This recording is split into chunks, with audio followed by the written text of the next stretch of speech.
When I was 12 years old, my family and I moved to a new house. Even though it was a beautiful house, I was scared of it, especially my parents' room. I used to have awful dreams where I would enter that specific room only to see a dark shadow staring at me. It was a tall shadow. It seemed like a man, but I never saw his face since his whole being was just pitch black. I would close the door to my room since my parents' room was in front of mine and I could easily see their room from my bed. One night, I woke up from what seemed like a dreamless sleep, feeling that someone was staring at me. At first, I couldn't see anything. But after my eyes got used to the dark, I saw two things.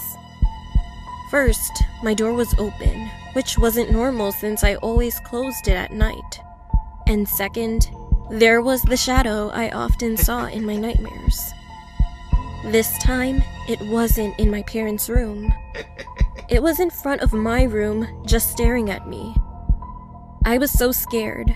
I couldn't break eye contact with it, and after what seemed like hours, finally the shadow stopped staring at me and walked to my brother's room. After that, I can't remember when I got back to sleep, but only remember waking up, and since then, everything seemed normal. I thought it was only a nightmare and brushed it off. A couple years later, my family and I moved to another state, but we kept the house as a place to visit during the holidays. One day, my uncle had a nasty fight with his wife, and he asked my parents if he could stay at our old house for some time. My parents said yes. So he temporarily moved there for a while. And one day, we visited him for the holidays, and while we were talking, he asked me if I had ever dreamt of creepy shadows in front of my room.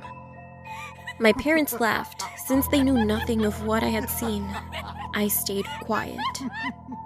That night, I talked to my uncle and explained to him what I had seen and what I thought was a nightmare. I was really scared since I had told no one about that nightmare. He listened to me, and after a while, he explained he had seen the same thing just staring at my room. After that, my uncle talked to my parents and we never visited that house again. My uncle moved back with his wife, and after a religious ceremony to cleanse it, my parents put the house in the market. However, to this day, the house remains unsold. Even though the shadow never hurt any of us physically, I still panic whenever I remember how that thing stared at me, how I felt that there was nothing I could do against it. I don't think I'll ever forget that.